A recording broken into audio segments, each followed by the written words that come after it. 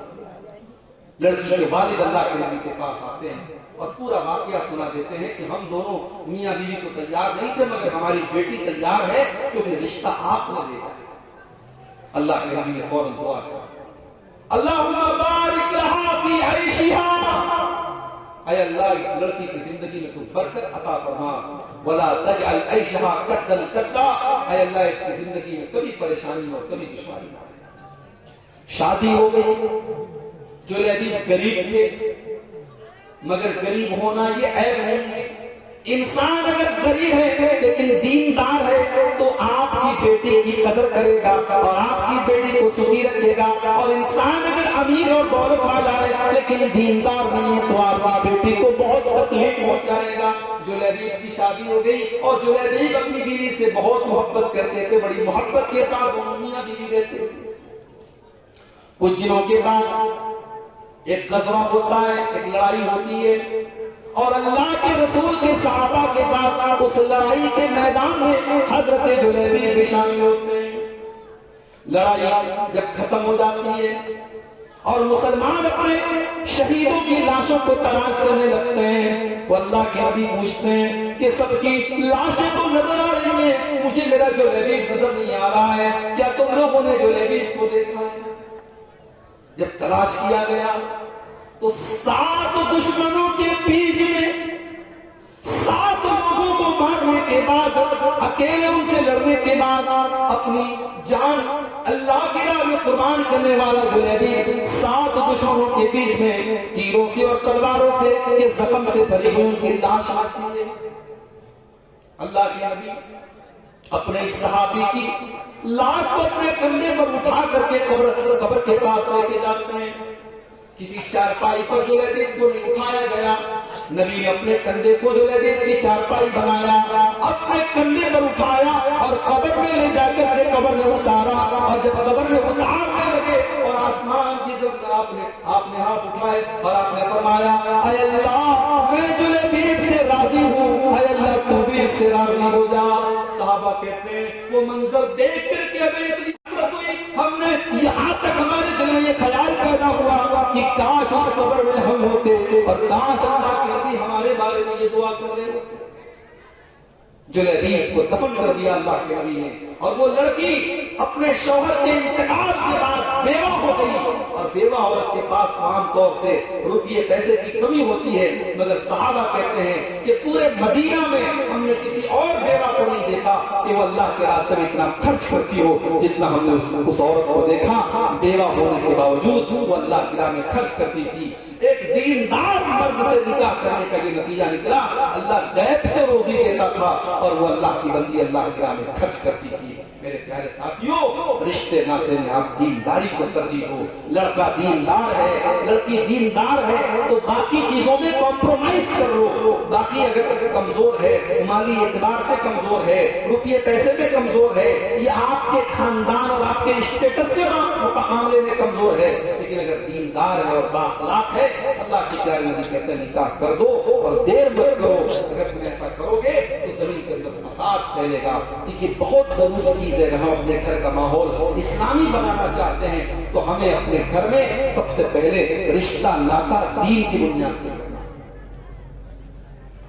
اور آگے بڑھیں۔ شادی ہو گئی، اب لڑکی آپ کے گھر میں آتی ہے اور اب اس کے بعد میاں بیوی آپس میں زندگی گزار رہے ہیں۔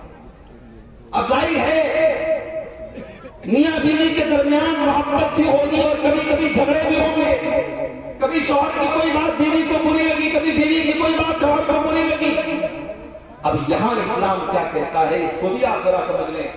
اسلام یہ کہتا ہے الرجال قوامون علی النساء، عورت کو یہ سمجھ لینا چاہیے کہ مجھے اپنے شوہر کے اوپر حکم نہیں چلانا ہے، مجھے اپنے شوہر کا حکم ماننا ہے۔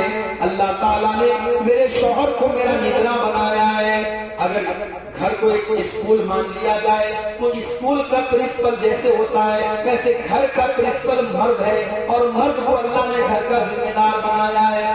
اگر گھر کو ایک گاڑی بنا لیا جائے تو بیوی اس گاڑی پر بیٹھی ہے اور ڈرائیور اس گاڑی کا شوہر ہے. اللہ نے فرمایا کہ ہم نے زندگی میں عورت کے اوپر مرد کو نگراں بنایا ہے, ذمہ دار بنایا ہے. کیوں بنایا؟ کیونکہ بہت ساری چیزیں ایسی ہیں جو مرد کر سکتا ہے عورت نہیں. اللہ نے مرد کو طاقتور بنایا ہے. رات کے 12 بجے مرد جو ہے وہ گھر سے نکل کر کے کہیں بھی جا سکتا ہے, لیکن عورت نہیں جاتی ہے. عورت نہیں جاتی ہے, عورت کمزور ہے. اور یہ عورت کو مان لینا چاہیے کہ اللہ تعالیٰ نے مرد اور عورت کے مان کو ایک جیسا نہیں بنایا. بہت سارا ایسا کام ہے جو عورت ہی کر سکتی ہے, مرد نہیں کر سکتی. اور میں کبھی کبھی ایک بات کہتا ہوں کہ مرد کے شریر میں طاقت ہے لیکن عورت کے آنسوؤں میں طاقت ہے. عورت کے جذبات میں طاقت ہے. عورت اپنے جذبات کے ذریعے وہ کام کر سکتی ہے جو مرد اپنی طاقت سے نہیں کر سکتا. ارے بھائی فرعون کا نام سنا ہے کہ نہیں سنا ہے؟ کیسا آدمی تھا؟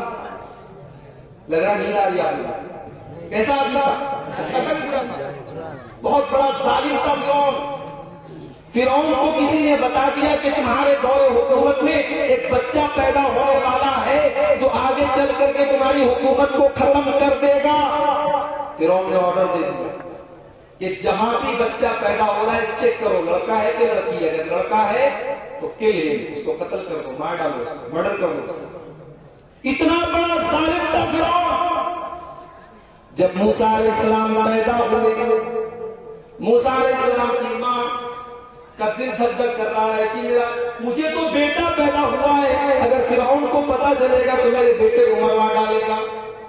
اللہ نے کہا ہے موسیٰ کی ماں تو پریشان مت ہو, تو اپنے بچے کو دودھ پلا اور دودھ پلانے کے بعد ایک صندوق میں رکھ کر کے وہ پانی میں ڈال دے. غور کرو میری پیاری ماں بہنوں, ایک ماں سے کہا جا رہا ہے کہ اپنے بچے کو تو پانی میں ڈال دے.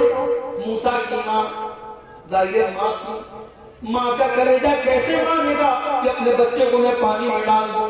مگر اللہ نے موسیٰ کی ماں کے کلیجے کو مضبوط کیا اور انہوں نے اپنے بچے کو دودھ پلایا اور دودھ پلانے کے بعد ایک صندوق میں رکھ کے پانی میں ڈال دیا. اور جب پانی میں ڈالا تو اپنی بیٹی سے کہا کہ جا تو دیکھ تیرا بھائی کہاں جا رہا ہے. اللہ کے حکم پر تو میں نے عمل کر دیا لیکن تو دیکھ یہ میرا بیٹا کہاں جا رہا ہے. قرآن کہتا ہے اب موسیٰ پانی کے اندر جا رہا ہے اور بہن کنارے کنارے سے دیکھ رہی کہ میرا بھائی کہاں جا رہا ہے. اگر آپ کے گھر میں کوئی بہن ہے تو بہن سے محبت کرو میرے بھائی, یہ بڑا پیارا رشتہ ہوتا ہے. اللہ جن کی بہنیں, اللہ ان کی بہنوں کو سلامت رکھے. بھائی بہن کا رشتہ بڑا پیارا ہوتا ہے. بہنوں کو بھائیوں کی اور بھائیوں کو بہنوں کی بڑی عزت ہوتی ہے. موسیٰ کی بہن کنارے کنارے سے دیکھ رہی میرا بھائی کہاں جا رہا ہے. اب یہ صندوق تیرتے تیرتے پانی کے اندر چلتے چلتے فرعون کے محل کے پاس پہنچا. فرعون کی بیوی جن کا نام آسیہ تھا. اچھا آسیہ جب لکھیں گے نا اردو میں لکھیں گے تو الف سے لکھیں گے, الف مد آ اور چھوٹی سی, اور عین سے آسیہ لکھتے ہیں, عین الف زبر آ اور سواد سے لکھیں گے اس کے معنی ہو جائے گا نافرمان عورت. تو آسیہ عین سے نہیں ہو سکتا. کسی لڑکی کا نام اگر آپ رکھیں تو آسیہ رکھیں الف سے, آسیہ. انگریزی میں تو سیم رہے گا, ہندی میں تو سیم رہے گا, بنگلہ میں تو سیم رہے گا, مگر اردو میں عین اور صاد کے ساتھ غلط ہو جائے گا اور الف اور سین کے ساتھ صحیح رہے گا. تو حضرت موسیٰ کی جب صندوق پہنچا وہاں پہ تو فرعون کی جو بیوی تھی جن کا نام آسیہ تھا, انہوں نے دیکھا کہ پانی کے اندر صندوق جا رہا ہے. تو انہوں نے اپنے ایک نوکرانی کو بھیجا کہ جاؤ دیکھو کیا ہے صندوق. نوکرانی نے صندوق کو نکالا, صندوق کو کھولا, اتنا خوبصورت پیارا بچہ, بچے کو لے کے حضرت آسیہ نے جو فرعون کی بیوی تھی انہوں نے بچے کو گود میں لیا اور اپنے شوہر کے پاس فرعون کے پاس آئے. فرعون تو ایسے ہی بچوں سے ڈرتا تھا.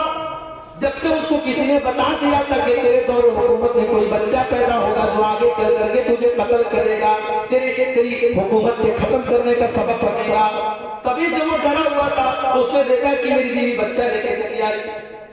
وہ آرڈر دینے والا تھا کہ اس کو بھی قتل کر دیا جائے, لیکن فرعون کی بیوی نے کہا لا تأكله عسى أن ينفعنا أو نتخذه ولدا. کہنے لگی اے میرے سرتاج، اے میرے شوہر، اس بچے کو آپ قتل نہ کروائیے، یہ کتنا پیارا بچہ ہے، یہ بچہ ہمارا کچھ نہیں بگاڑے گا، یہ ہمیں فائدہ پہنچائے گا، یہ ہو سکتا ہے کہ اس کو اپنا بیٹا بنا لے، ہمیں اللہ نے، ہم بے اولاد ہیں، اس کو اولاد بنا لے. فرعون اتنا بڑا ظالم تھا، مگر بیوی نے جب یہ بات اس کے سامنے رکھی تو پتھر دل فرعون بھی موم بن گیا اور اس نے کہا ٹھیک ہے، بیوی کی بات مان گیا. یہ عورت کی طاقت ہے، عورت اگر چاہے تو فرعون جیسے پتھر دل کو بھی موم بنا سکتی ہے. یہ الگ بات ہے کہ فرعون اتنا بڑا ظالم تھا مگر بیوی کے آگے موم بن گیا. اور آج بعض شوہر تو فرعون سے بھی بڑے ظالم ہوتے ہیں جو بیوی سے قاعدے سے بات تک نہیں کرتے. میرے بھائی، یہ جو میاں بیوی کا رشتہ ہے یہ کوئی نوکر اور آقا کا رشتہ نہیں ہے. شوہر کبھی یہ نہ سمجھے کہ میں مالک ہوں اور میری بیوی میری نوکرانی ہے. شوہر تھک کے آیا، بیوی سے کہا چل میرے پیر میں مالش کر. بیوی بیچاری دن بھر کی تھکی ہے، کچن میں کام کیا، اس نے گھر کی صفائی کی، کپڑے دھوئے، سارے کام کیے. بیوی بیچاری وہ یہ کہنے کا کبھی حق نہیں رکھتی کہ میرے پیر میں آج بہت درد ہو رہا ہے، آج کوئی میرے پیر میں بھی تیل لگا دے. وہ تو نوکرانی ہے، شوہر تو آقا ہے. معاف کیجئے اگر آپ نے یہ رشتہ گھر میں بنایا ہے، یہ میرے نبی کی تعلیم کے خلاف ہے، یہ اسلام کی تعلیم کے خلاف ہے. بیوی آپ کی نوکرانی نہیں ہے اور آپ اس کے مالک نہیں ہیں. بیوی محبوبہ ہوتی ہے اور آپ اس کے چاہنے والے ہوتے ہیں. ان دونوں کے درمیان، شوہر اور بیوی کے درمیان محبت کا رشتہ ہونا چاہیے، نوکرانی اور مالک کا رشتہ نہیں ہونا چاہیے. اگر آپ کبھی بیوی کے کام آ جائیں، کبھی آپ سنڈے ہے، گھر میں چھٹی ہے، اگر آپ نے گھر کی صفائی میں کوئی بیوی کا ہاتھ بٹا دیا تو آپ چھوٹے نہیں ہو جائیں گے، آپ کی ناک نہیں کٹ جائے گی. اللہ کے پیارے نبی، اس کائنات کے سب سے عظیم انسان، اللہ کے پیارے نبی جناب محمد رسول اللہ صلی اللہ علیہ وسلم جو اپنے گھر میں ہوتے تھے، اما عائشہ فرماتی ہیں کانا یحلب شاتہ، اپنی بکری کا دودھ خود دودھ لیتے تھے آپ. ویقلی ثوبہ، اپنے کپڑے میں بٹن وغیرہ لگانا ہوتا تھا خود لگا لیتے تھے، اور اپنے ضروری کام آپ خود کر لیتے تھے، اور آپ اپنے گھر والوں کے کاموں میں سپورٹ کرتے تھے. میرے پیارے ساتھیوں، اس رشتے کی یہی خاصیت ہے، اس کو محبت کے ساتھ آپ چلائیے. اور اگر کبھی اونچ نیچ ہو جائے تو فوراً طلاق طلاق طلاق کہہ کر کے جو رشتہ توڑ دیا جاتا ہے، یہ بہت بڑی جہالت ہے اور اسلام کے خلاف ہے. ارے طلاق تو بہت بات کی بات ہے، اسلام تو یہ کہتا ہے کہ اگر آپ کو بیوی کی کوئی بات بری لگتی ہے تو اکیلے میں بیٹھ کر کے سوچو کہ بیوی نے آج کھانا خراب بنایا ہے، آج اس کے کپڑے پر پریشر کر کے کپڑے کو جلا ڈالا ہے، لیکن کم سے کم تمہارے بچوں کی اچھی پرورش تو کر رہی ہے، کم سے کم وہ بے حیائی اور بے پردگی تو نہیں کر رہی ہے. اللہ کے نبی فرماتے ہیں لا یفرق مؤمن مؤمنۃ ان کریہ منها خلقا رضی منها، خبردار کوئی مرد اپنی عورت سے الگ نہ ہو، اپنی بیوی سے الگ نہ ہو اور طلاق نہ دے اور بیوی کو الگ نہ کرے. اگر اس کو بیوی کی کوئی بات بری لگتی ہے تو ضرور کوئی نہ کوئی بات اچھی لگے گی. تو اس رشتے کی نزاکت سے سمجھیے. اپنی ماں بہنوں سے بھی کہنا چاہوں گا، اپنے بھائیوں سے بھی کہنا چاہوں گا کہ آپ ایک آئیڈیل شوہر بنے، ایک آئیڈیل بیوی بنے. ہم دیکھتے ہیں بعض لوگوں کو کہ سماج کے لیے بہت اچھے ہوتے ہیں، لوگوں سے بہت مسکرا کے ملتے ہیں، مگر جب گھر میں جاتے ہیں تو بیوی بچوں کے ساتھ بڑا خراب ان کا رویہ ہوتا ہے، بڑا روکھا ان کا طریقہ ہوتا ہے. معاف کیجیے، کوئی اچھی چیز نہیں ہے. اللہ کے پیارے نبی فرماتے ہیں خیرکم خیرکم لأہلہ وأنا خیرکم لأہلی. او لوگوں، تم میں سب سے اچھا انسان وہ ہے جو اپنے پریوار کے لیے اچھا ہو، اور میں تم میں اپنے پریوار کے لیے سب سے اچھا ہوں. اسی لیے جب اللہ کے نبی سے پوچھا گیا کہ اے اللہ کے نبی، سب سے بہترین عورت کون سی ہے؟ میری پیاری ماں بہنوں، سب سے بہترین عورت کی 3 نشانی اللہ کے نبی نے بیان فرمائی. اگر آپ شادی شدہ ہیں تو یہ 3 چیزیں اپنے اندر پیدا کر لیں. التی تسرہ اذا نظر، سب سے بہترین عورت وہ ہے کہ شوہر دیکھے تو خوش ہو جائے. آپ شادی میں جا رہی ہیں،